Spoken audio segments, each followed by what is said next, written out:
Okay, finally got this ditch dug out with the little mini excavator I was renting today. I had to dig a hole in my pond, a deeper hole for where my pump, the hose, my suction hose goes with my pump.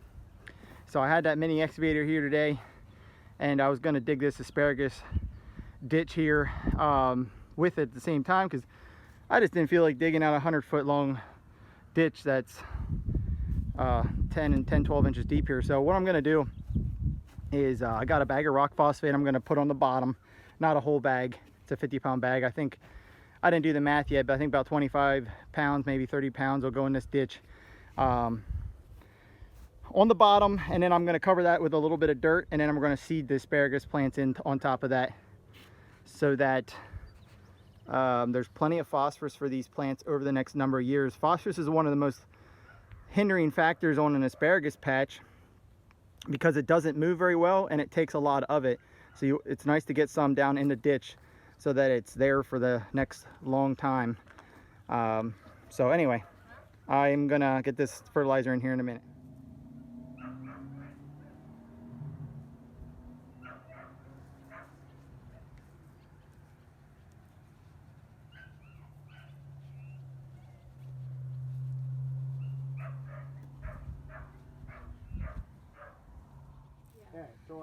All right, so the reason we put rock phosphate on the bottom of asparagus patch is because rock phosphate won't burn the roots.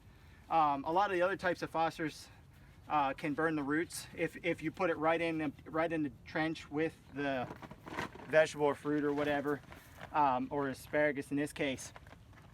So rock phosphate won't burn, but it allows us to get a good amount of phosphorus in. It's phosphorus and calcium, but it allows it to get it in the ditch because you're not going to be able to ever get underneath here again after this is planted. So that allows that phosphorus in there for years to come, and hopefully a very productive patch down the road.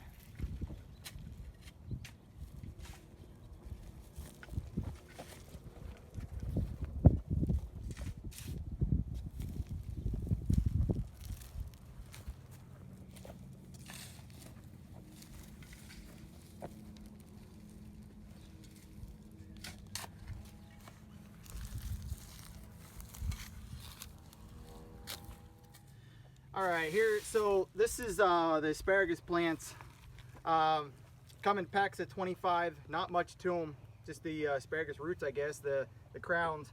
Jersey Night is what I'm putting in here. They recommend planting these 8 inches to 14 inches apart from each other down the row. I think I'm gonna do about 12. The closer you have them, the skinnier the shoots are that come up. If you have them further apart, they get fatter. So you give them more space and they get fatter. So my wife typically likes the skinnier ones, and so we're going to kind of keep these on the closer side. So if you put them at 8 inches, they'd be really skinny then. So anyway, we're going to lay these out here. So you got to take them apart to these packs, and then each one of these crowns, everybody's having fun with our ditch here. All right, so you're laying these things in here. You want these crowns of the hearts facing upwards. That's where the shoot's gonna start coming up out of. And basically you just wanna lay the roots out, kind of spread them out like an octopus or whatever you wanna call it. And just lay them down the trench. And as you know, we got a 100-foot trench and I got 100 plants, so if I feel like I'm getting too tight, I might have to come back and adjust them a little bit, but you just want to kind of spread them all down through the trench there, and then we're going to cover these just with an inch or two of dirt, just so that they're covered up. And then as they come up through here in a week or 2 weeks or however long, we'll just keep adding dirt until we're back to the ground level again, and then we're done. So that's about where we're at there, and probably show you once we're done here how it all looks.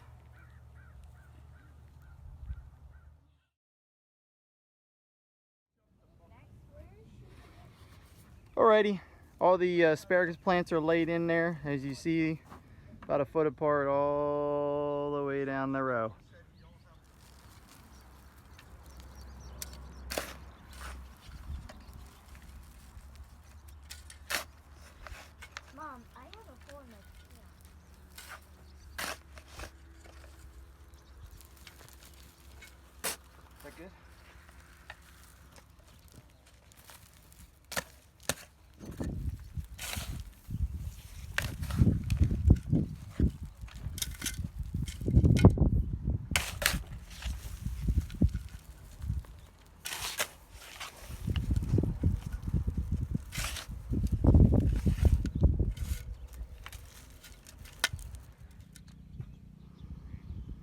Okay, I think we got our asparagus patch complete here.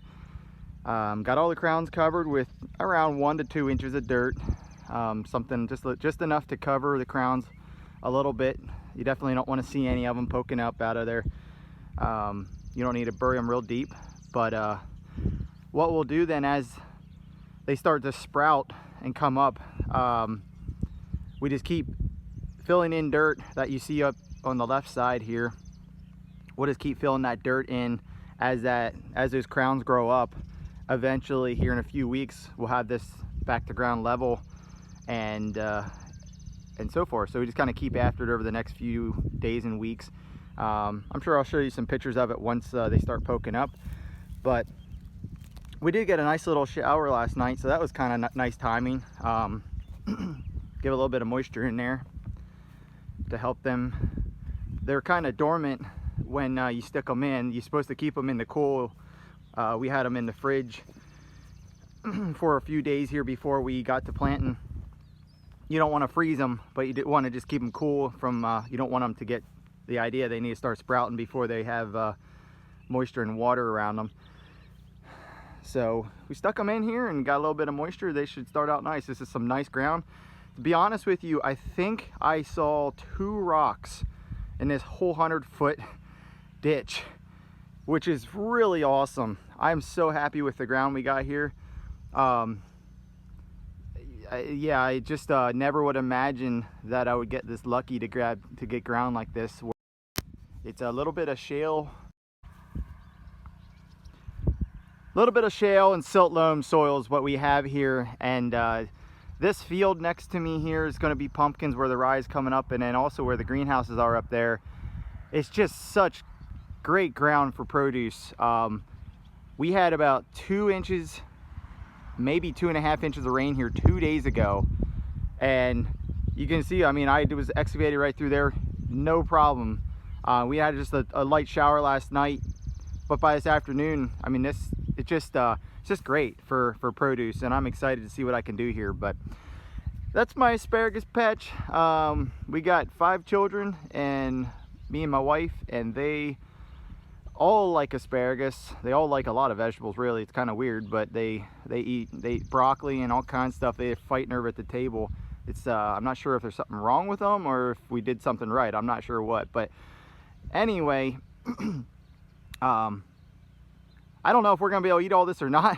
I'm kind of thinking we won't, but maybe there'll be some here to sell. But basically, my wife wanted me to put a patch in, and so that's what we're doing here. I also wanted to mention, this is something that can be done with any homeowner can put an asparagus patch in. I think I got 100 crowns. They were 55 cents a piece, so this whole 100-foot patch, which is going to provide a lot of asparagus, I think it was 55 bucks. And now I could have dug this. I had an excavator here for another reason, a little mini excavator. I had to dig a hole in my pond for my pump, my suction pump, to be able to have it all not getting mud in there. And so I had that around, and so I was like, hey, I'm going to use that to dig this ditch, and rather than spending so long on digging it by hand. But there's nothing complicated here. Just dig you want at least 8 inches deep. I think I went 10 to 12, and then I put my rock phosphate on the bottom, and then I covered it up with some, to the point where we planted was pretty close to 8 or just maybe 8 or 9 inches where we planted them, and now it's probably